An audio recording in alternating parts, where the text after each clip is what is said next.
Pembentukan awan panas. Kebanyakan awan ini dia terbentuk dekat tropika dan kebanyakan awan panas ada di latitud pertengahan. Awan panas ini dia mempunyai suhu yang lebih tinggi daripada 0 darjah Celsius. Seterusnya pembedakan berlaku akibat daripada proses pelanggaran pergabungan.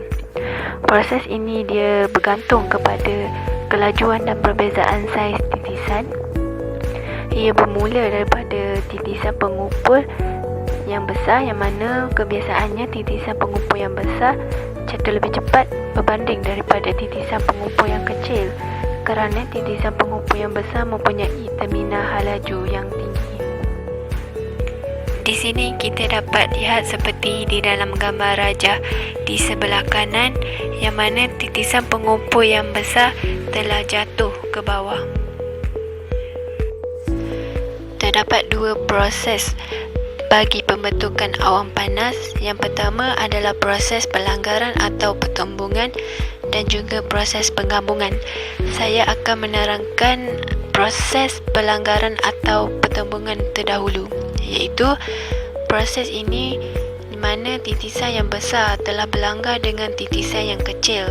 Disebabkan daripada tekanan udara, terjadinya hubungan songsang di antara saiz titisan dengan kegerapan pelanggaran. Seterusnya, pelanggaran ini selalunya berlaku di antara pengumpul dengan titisan awan yang bersaiz besar. Kebiasaannya, titisan yang kecil akan ditolak ke bahagian tepi. Dan akhir sekali, pelanggaran lebih efektif untuk titisan yang lebih kecil daripada titisan pengumpul. Di sini kita dapat lihat seperti di dalam gambar rajah sebelah kanan pada gambar rajah A, yang mana titisan pengumpul dan titisan kecil telah berlanggar. Kemudian pada rajah B, titisan tersebut telah mempunyai tekanan udara, dan pada rajah C pula titisan kecil telah ditolak ke bahagian tepi. Proses yang kedua adalah proses pergabungan. Proses pergabungan ini berlaku apabila adanya pelanggaran antara titisan. Titisan yang berlanggar sama ada akan melantung ataupun bergabung menjadi satu titisan yang besar. Kekerapan pergabungan ini adalah sangat tinggi, bergantung kepada pelanggaran yang menyebabkan pergabungan berlaku.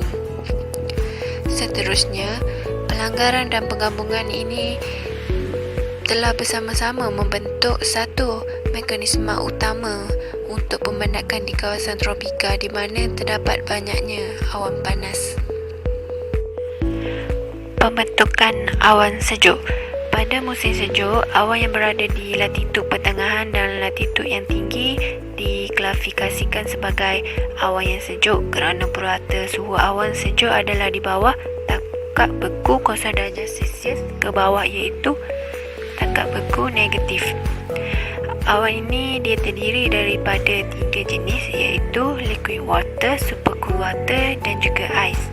Kewujudan bersama ais dan super cool water dapat membentuk satu kepasan awan sejuk mengikut the background process. Seterusnya, cool and cold cloud. Sebahagian besar daripada awan di latitud pertengahan mempunyai temperature below the melting point of ice. Yang pertama, cool cloud ini merujuk kepada awan yang mempunyai suhu di bawah 0 darjah Celsius dan terdiri daripada ais kristal super cool droplets, iaitu titisan sejuk atau campuran daripada kedua-duanya, iaitu campuran daripada ais kristal dan super cool droplets. Yang kedua, cool cloud merujuk kepada awan yang mempunyai suhu di atas 0 darjah Celsius di capaian yang rendah dan keadaan pembekuan. Ini merupakan contoh cool and cold cloud, iaitu awan cumulonimbus. Awan ini telah mempunyai 3 peringkat, iaitu atas, tengah dan bawah. Pada peringkat atas, awan ini mengandungi ais, manakala pada bahagian bawah telah mengandungi titisan cecair dan akhir sekali pada bahagian tengah merupakan campuran daripada ais dan juga cecair. Proses bergerun.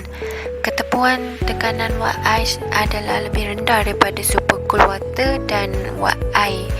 Semasa kewujudan bersama, air akan sublimate directly untuk ais. Kristal ais bertumbuh dengan lebih cepat mengikut perkembangan titisan supercool. Pelanggaran antara kristal dengan titisan menyebabkan pertumbuhan melalui proses Riemann and aggregation. Di sini saya dapat simpulkan bahawa lagi besar titisan air, lagi besar ais yang terbentuk. Pada radiasi, ais jadi lebih besar daripada titisan air. Inilah dinamakan Bergerun proses. Riemann and aggregation. Riemann adalah liquid water membeku membentuk ais kristal yang menyebabkan pertumbuhan yang cepat. Aggregation bermaksud ais kristal yang banyak bergabung telah berlaku apabila suhu negatif 5 darjah Celsius ke atas. Proses di mana ais kristal yang banyak bergabung bersama dan membentuk ais kristal yang baru. Pelanggaran bersama Riemann and aggregation membenarkan pembentukan pembendakan dalam masa 30 minit di awal pembentukan.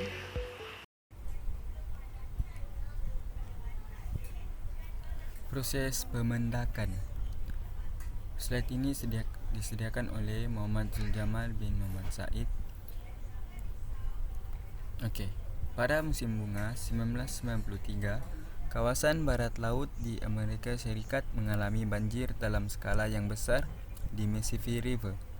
Banyak kerosakan yang berlaku disebabkan banjir tersebut, di mana banjir tersebut setinggi 22 kaki. Kawasan tersebut mengalami kekurangan air bersih selama 12 hari dan kejadian ini terjadi sekali lagi pada Jun 2008, di mana hujan yang turun sebanyak 22 cm. Hujan dan partikel lain membentuk dan menghasilkan proses pemendakan, di mana menyebabkan banjir yang berlaku di Mississippi River. Di sini seterusnya adalah pertumbuhan titisan awan. Pertumbuhan titisan awan berlaku disebabkan partikel air hujan terlalu kecil disebabkan kondensasi nuklei yang terlalu banyak. Kondensasi nuklei sangat kecil dan jatuh pada ketidakcekapan yang sangat lambat. Pertetesan awan yang besar mempunyai kelajuan jatuh sebanyak 1 cm per second sehingga 25 cm per second. Hujan lebat berlaku apabila pertetesan awan yang besar menjadi cukup besar sehingga graviti tidak cukup menampung kesan kenaikan. Ini radius bagi hujan lebat adalah 100 kali lebih besar daripada titisan awan yang biasa. Gambar menunjukkan partikel pemendakan lebih besar daripada partikel hujan. Ini partikel hujan, kondensasi nuklei, dan ini adalah titisan hujan yang besar. Kenapa titisan awan tidak jatuh? Pertama, disebabkan graviti. Daya graviti bersamaan dengan jisim kelajuan graviti. Ini merupakan rumus. Seterusnya adalah daya seret. Daya seret antara titisan dengan udara persekitaran bergantung kepada kadar jatuh dan saiz titisan. Untuk mengira daya seret menggunakan rumus tersebut. Dan terakhir adalah terminal hal laju. Berdasarkan persamaan tersebut, apabila jejari titisan bertambah, hal laju terminal turut bertambah. Titisan yang besar jatuh. Baiklah. Nama saya Edrina Usla, anak engkau. Nombor metrik D2018-2085-075. Okey, baiklah. Pembentangan kita yang seterusnya adalah mengenai pengedaran dan bentuk pembendakan ataupun distributions and forms of precipitations. Okey, dari gambar yang anda lihat sekarang ini, kita adalah berada pada kedudukan ataupun kitaran precipitations. Anda mungkin tertanya, apa itu precipitation? Okey, precipitation ataupun pembendakan, ia adalah merupakan air dalam apa jua bentuk yang jatuh dari atmosfera, iaitu termasuklah 5 bentuk, iaitu salji, hujan, sleet, hujan beku dan juga graupels and hails. Okey, pada pembentangan saya akan menerangkan mengenai salji, hujan dan juga hujan beku. Okey, baiklah. Sekarang kita masuk kepada bahagian salji. Salji adalah merupakan kristal ais putih yang lut sinar dalam bentuk heksagon, di mana ia adalah sangat kompleks dan sering bersambung bersama untuk membentuk kepingan salji. Salji adalah juga terbentuk apabila wap air melalui aras atmosfera yang tinggi di bawah suhu yang kurang daripada 0 darjah Celsius dan kemudian ia jatuh semula ke bumi. Dan apabila anda lihat gambar di bawah ini, dia ada menunjukkan beberapa jenis salji di mana sangat menarik bentuknya. Okey, seterusnya saya akan menerangkan bagaimana proses hujan berlaku.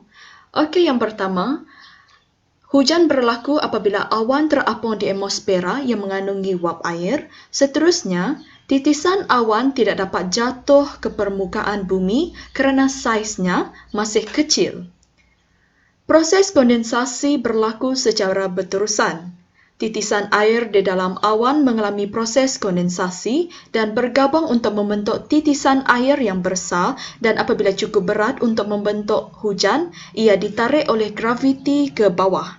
Dan seterusnya, pembentukan satu titisan air hujan memerlukan gabungan berjuta-juta titisan awan. Kita teruskan dengan freezing rain ataupun hujan beku. Hujan ini adalah hujan yang turut bercampur dengan salji. Ia juga terbentuk apabila suhu dalam awan adalah hampir sama dengan suhu beku, manakala bahagian bawah awan adalah lebih sejuk.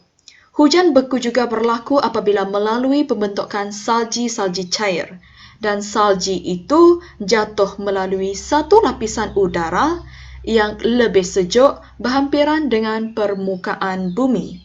Jadi apabila anda lihat, contohnya di negara barat, kita akan dapat lihat jenis hujan beku ini di mana ia boleh dilihat daripada kayu-kayu. Jadi sekian sahaja dari saya. Sekian, terima kasih. Pembentangan yang seterusnya.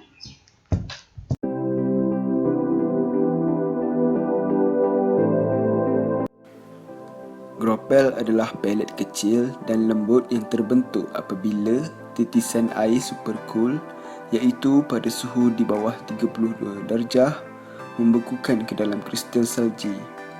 Kedua, graupel mencapai diameter sehingga 5 mm atau lebih. Ia memberikannya halaju terminal kira-kira 2.5 per second. Okey, baiklah, seterusnya. Pelet graupel boleh jatuh ke tanah sebagai curah hujan, tetapi di bawah keadaan lain, ianya boleh kekal di awan dan menyediakan nukleus di mana bentuknya ialah hujan batu. Saiz graupel biasanya di bawah 5 mm, tetapi beberapa graupel boleh mencapai saiz 1/4 duit siling. Pelet graupel adalah mendung atau putih, tidak jelas seperti hujan ais. Seterusnya, bentuk graupel adalah rapuh serta bentuk bujur dan jatuh di tempat salji biasa dalam keadaan campuran musim dingin. Ia juga sering bersama-sama dengan pelet ais. Baiklah, Gambar yang pertama yang menunjukkan salji-salji boleh berubah menjadi gropel. Seterusnya gambar kedua menunjukkan ia berlaku hampir gropel. Dan gambar yang ketiga, gropel dalam bentuk kepingan salji. Baiklah, sekarang kita masuk pada hail. Okey, apa itu hail? Ia adalah hujan yang suatu bentuk pembendakan yang terdiri daripada ais pepejal yang terbentuk di dalam kemajuan ribut peti. Hujan boleh merosakkan pesawat, rumah dan kereta dan boleh membawa maut kepada ternakan dan orang ramai. Hujan beku yang boleh tumbuh hingga saiz yang sangat besar melalui pengumpulan air yang membeku ke permukaan hailstone, iaitu hujan batu. Okey, seterusnya, batu hujan boleh mempunyai pelbagai bentuk dan termasuk benjolan dan benjolan yang bahkan mungkin mengambil bentuk paku kecil.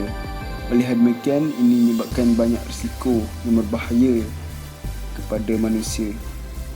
Seterusnya, batu hujan bersaiz sekurang-kurangnya 0.2 inci. Baiklah, pertama sekali ia datang dari ribut peti yang kuat.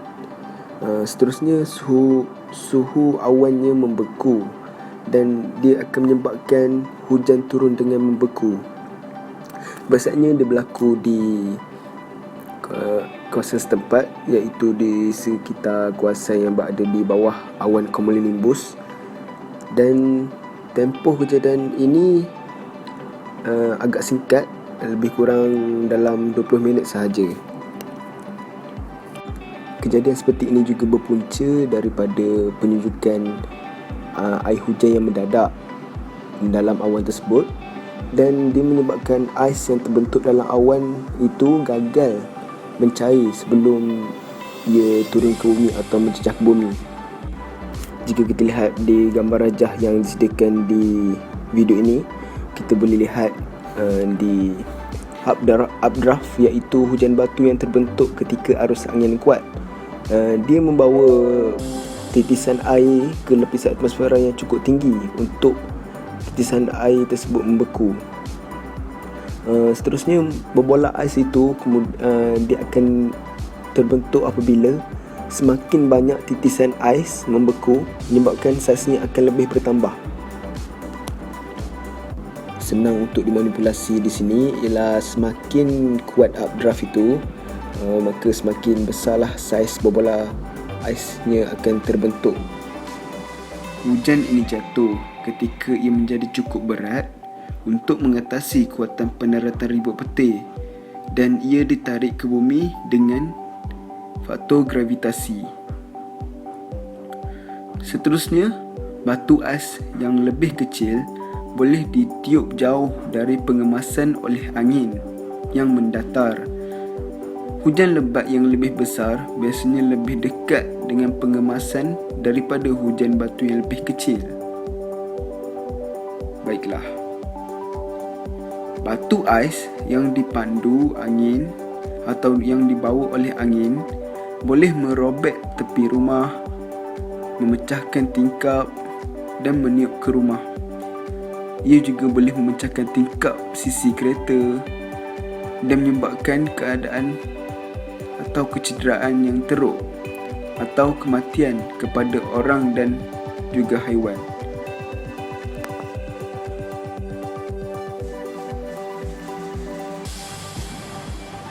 Hujan beku merujuk kepada titisan air hujan, di mana asalnya dia daripada cecair yang menjadi beku apabila jatuh melalui lapisan udara yang sejuk berhampiran dengan permukaan bumi, dan biasanya ia terjadi di kawasan iklim sederhana. Ia juga melalui pembekuan di atas, iaitu atas faktor suhu di atmosfera, dan ia juga beku di bahagian bawah disebabkan oleh suhu atmosfera. Oleh hal demikian, maka turunlah bintik-bintik air yang akan bertukar menjadi bintik-bintik ais yang kecil dan jernih sifatnya. Slit hanya hujan lebat yang dibekukan dari langit. Kedua, Hujan yang turun melalui suhu pembekuan di bawah beku dan jatuh sebagai as. Ia mungkin mempunyai saiz yang sama seperti hujan lebat. Sleet ini tidak tahan lama apabila mereka jatuh ke tanah. Untuk memahami dengan lebih lanjut, saya menjadikan video. Mari kita lihat. Sleet is similar to snow. It looks like snow, but it feels a little more wet on your skin.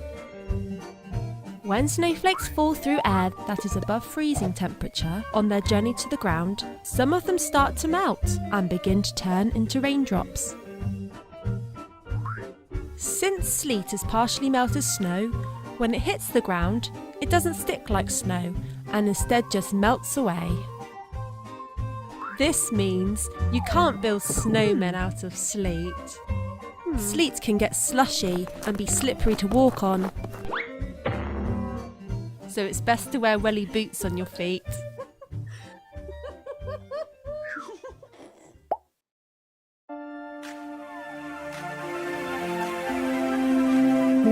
Saya Nasafia Aida binti Muhammad. Measuring precipitation. Hujan memberi kesan terhadap aktiviti manusia. Pencerapan hujan diukur di tempat atau lokasi yang berbeza. Pelbagai jenis alat digunakan dalam pencerapan hujan. Setiap kaedah dalam mencerap hujan mempunyai kelebihan dan kelemahan. Purata cerapan hujan tahunan adalah sebahagian daripada data iklim dunia.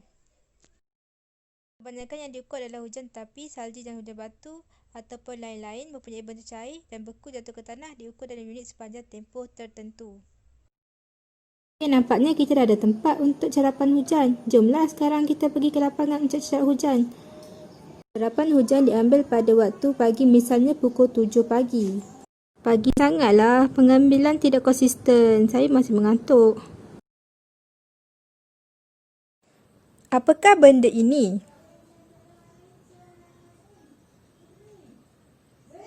Ini adalah tiping baket yang digunakan dalam mencerap hujan.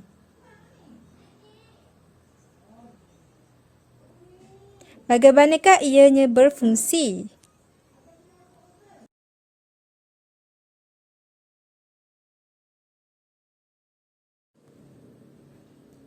Tiping baket ini berfungsi apabila adanya hujan. Tiping baket ini mempunyai corong penerima yang akan membawa air hujan kepada dua bekas.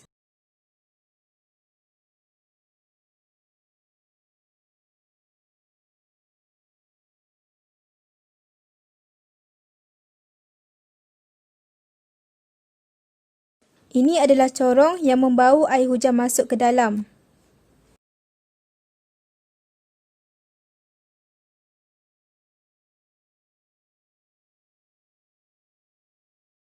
Inilah dia bekas yang dimaksudkan. Dua bekas ini mempunyai kedudukan seperti jongkang-jongkit.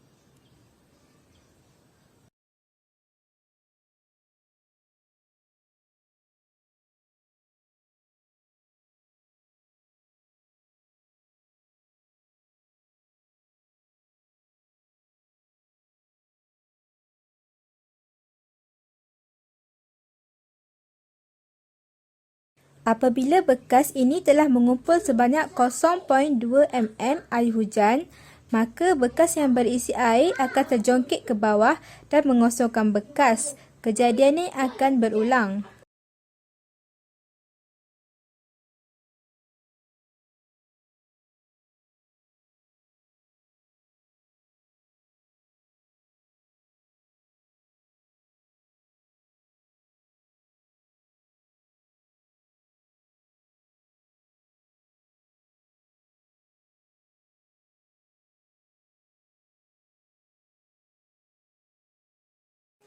Setiap kali bekas terjongkit atau tersandang ke bawah akan menghantarkan isyarat elektrik dan membolehkan jumlah air hujan direkod pada setiap masa.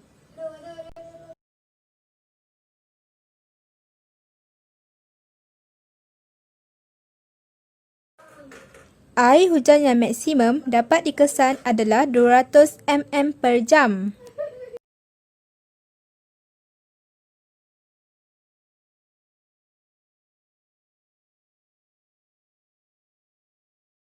Oke, seterusnya adalah pembenihan awan. Apakah itu pembenihan awan?